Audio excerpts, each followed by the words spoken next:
ಮೊದಲನೆಯದಾಗಿ ಎಲ್ಲರಿಗೂ ಮಹಾಶಿವರಾತ್ರಿ ಹಬ್ಬದ ಶುಭಾಶಯಗಳು.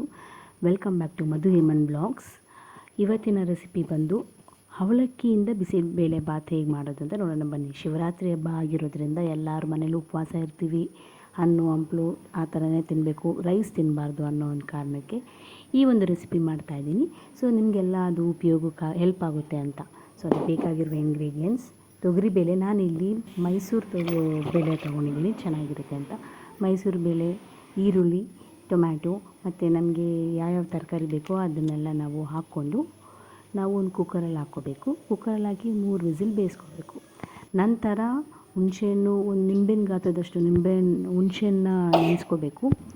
ನಂತರ ಒಗ್ಗರಣೆಗೆ ಸಾಸಿವೆ, ಕರಿಬೇವು, ಕಡಲೆಬೀಜ ಫಸ್ಟೇ ನಾವು ಕುಕ್ಕರಲ್ಲಿ ಹಾಕ್ಕೊಂಡ್ರೆ ಒಂಥರ ಹಸಿ ಸಿಗುತ್ತೆ. ಅದೇ ನಾವು ಹುರಿದ್ಬಿಟ್ಟು ಈ ಥರ ಹಾಕ್ಕೊಂಡ್ರೆ ಒಗ್ಗರಣೆಗೆ ಹಾಕ್ಕೊಂಡ್ರೆ ಕ್ರಿಸ್ಪಿಯಾಗಿರುತ್ತೆ. ಕಡಲೆಬೀಜ ತಿನ್ನೋದಕ್ಕೆ ಚೆನ್ನಾಗಿರುತ್ತೆ, ಬಾಯಿಗೆ ಸಿಗುತ್ತೆ, ಚೆನ್ನಾಗಿರುತ್ತೆ ತಿನ್ನೋದಕ್ಕೆ ಅಂತ.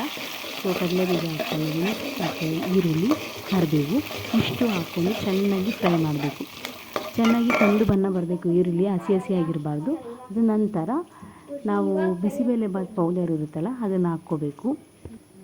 ನಾನು ಇಲ್ಲಿ GRB ಬಿಸಿಬೇಳೆ ಬಾತ್ ಪೌಡ್ರ್ ತೊಗೊಂಡಿದ್ದೀನಿ. ಸೊ ಅವಲಕ್ಕಿನ ಚೆನ್ನಾಗಿ ತೊಳೆದು ನೆನೆಸಿಟ್ಕೋಬೇಕು. ಚೆನ್ನಾಗಿ ತೊಳೆದು ನೆನೆಯಬೇಕು ಅವಲಕ್ಕಿ. ಸೊ ರುಚಿಗೆ ತಕ್ಕಷ್ಟು ಉಪ್ಪು ಮತ್ತು ಖಾರದ ಪುಡಿ ಮತ್ತು GRB, ನಾನಿಲ್ಲಿ GRB ತೊಗೊಂಡಿದ್ದೀನಿ. ನಿಮ್ಗೆ ಯಾವ್ದು ಬೇಕಾದರೂ ನೀವು MTR ಪೌಡ್ರ್ ಹಾಕ್ಕೋಬೋದು. ಮತ್ತು ನಾವು ಬೇಯಿಸ್ಕೊಂಡು ಇಟ್ಟಿದ್ವಲ್ಲ ಅದನ್ನು ಅದರೊಳಗಡೆ ಹಾಕಿ ಚೆನ್ನಾಗಿ ಒಂದು ಮಿಕ್ಸ್ ಕೊಡಬೇಕು. ಚೆನ್ನಾಗಿ ಮಿಕ್ಸ್ ಕೊಟ್ಟಾದಮೇಲೆ ಕಾಯಿ ತುರಿ ಹಾಕ್ಕೋಬೇಕು. ಉಪ್ಪು ಹಾಕಿರ್ತೀವಿ, ಕಾಯಿ ತುರಿ ಹಾಕ್ಕೋಬೇಕು ಮತ್ತು ಬೆಲ್ಲ ಹಾಕ್ಕೋಬೇಕು. ಬೆಲ್ಲ ತುಂಬಾ ಟೇಸ್ಟು, ತುಂಬಾ ಇಂಪಾರ್ಟೆಂಟು. ಬೆಲ್ಲ ಹಾಕೋದ್ರಿಂದ ಟೇಸ್ಟು ಸಹ ಹೆಚ್ಚುತ್ತೆ. ಮತ್ತು ಕೊತ್ತಂಬರಿ ಸೊಪ್ಪು ಸಹ ನಾವು ಹಾಕ್ಕೋಬೋದು, ಚೆನ್ನಾಗಿರುತ್ತೆ, ಘಮ ಅಂತ ಇರುತ್ತೆ.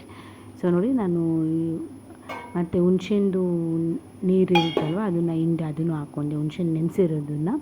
ಸೊ ಅದನ್ನು ಹಾಕ್ಕೋಬೇಕು, ಚೆನ್ನಾಗಿರುತ್ತೆ. ಸೇಮ್ ಬಿಸಿಬೇಳೆ ಬಾತ್ ರೈಸಿಂದ ಮಾಡಿರ್ತೀವಲ್ಲ ಅದೇ ಟೇಸ್ಟ್ ಇರುತ್ತೆ, ಹಾಗೆ ಇರುತ್ತೆ, ಗೊತ್ತೇ ಆಗಲ್ಲ ಅದು ಇದು ಅವಲಕ್ಕಿಯಿಂದ ಮಾಡಿರೋದು ಅಂತ. ಚೆನ್ನಾಗಿರುತ್ತೆ. ಸೊ ಇದು ಒನ್ ಟೈಮ್ ಬಿಸಿಯಾಗಿ ಚೆನ್ನಾಗಿರುತ್ತೆ, ತಿನ್ಬೋದು. ಅಂದರೆ ನಾವು ಸ್ವಲ್ಪ ನೀರು ಹೆಚ್ಚಿಗೆ ಇರಬೇಕು, ಇದು ಅವಲಕ್ಕಿ ಅಲ್ವಾ, ಬೇಗನೆ ಹೀರ್ಕೊಂಡು ಗಟ್ಟಿಯಾಗೋ ಚಾನ್ಸಸ್ ಇದೆ. ಸೊ ನಾನು ಬಟಾಣಿ, ಕ್ಯಾರೆಟು, ಹುಳ್ಳಿಕಾಯಿ, ಆಲೂಗಡ್ಡೆ ಎಲ್ಲ ಹಾಕ್ಕೊಂಡಿದ್ದೀನಿ. ನಿಮಗೆ ಯಾವ್ದು ಬೇಕೋ ನೀವು ಅದನ್ನು ಹಾಕ್ಕೋಬೋದು. ನೋಡಿ, ಬೆಲ್ಲ ಹಾಕ್ಕೋಬೇಕು. ನಾನು ಒಂದಿಷ್ಟಪ್ಪ ಅಷ್ಟು ಬೆಲ್ಲ ಹಾಕ್ಕೊಂಡಿದ್ದೀನಿ. ತುಂಬಾ ಹಾಕ್ಕೊಳ್ಳೋಕೆ ಹೋಗ್ಬಿಡಿ, ಸ್ವೀಟಾಗಿ ಹೋಗುತ್ತೆ. ನೋಡ್ಕೊಂಡು ಹಾಕ್ಕೊಳ್ಳಿ, ಚೆನ್ನಾಗಿರುತ್ತೆ, ಟೇಸ್ಟಿಯಾಗಿರುತ್ತೆ. ಸೇಮ್ ಬಿಸಿಬೇಳೆ ಬಾತ್ ಥರನೇ ಇರುತ್ತೆ, ರೈಸಲ್ಲಿ ಇರುತ್ತಲ್ಲ ಅದೇ ಥರ ಇರುತ್ತೆ. ಕಾಯಿ ತುರಿ ಹಾಕ್ಕೊಳ್ಳಿ, ತುಂಬಾ ಚೆನ್ನಾಗಿರುತ್ತೆ.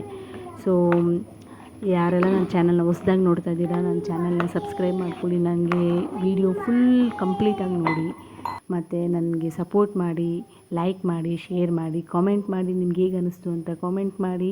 ಮತ್ತು ಇಷ್ಟೊತ್ತವರೆಗೂ ನನ್ನ ಚಾನಲ್ನ ಎಲ್ಲರೂ ನೋಡ್ತಿರೋದಕ್ಕೆ ತುಂಬಾ ಧನ್ಯವಾದಗಳು. ನಿಮ್ಮ ಸಪೋರ್ಟ್ ಎಲ್ಲ ನನ್ನ ಮೇಲೆ ಹೀಗೆ ಇರಲಿ, ನನ್ನ ಚಾನಲ್ ಮೇಲೆ. ಶಿವ ನಿಮಗೆಲ್ಲರಿಗೂ ಒಳ್ಳೇದು ಮಾಡಲಿ ಅಂತ ಕೇಳ್ಕೊತ, ಆ ಬೆಲ್ ಐಕಾನ್ನ ಮರೀದೆ ಪ್ರೆಸ್ ಮಾಡಿ ನಾನು ಹೊಸ ವೀಡಿಯೋಸ್ ಎಲ್ಲ ನಿಮಗೆ ಅಪ್ಡೇಟ್ ಆಗುತ್ತೆ.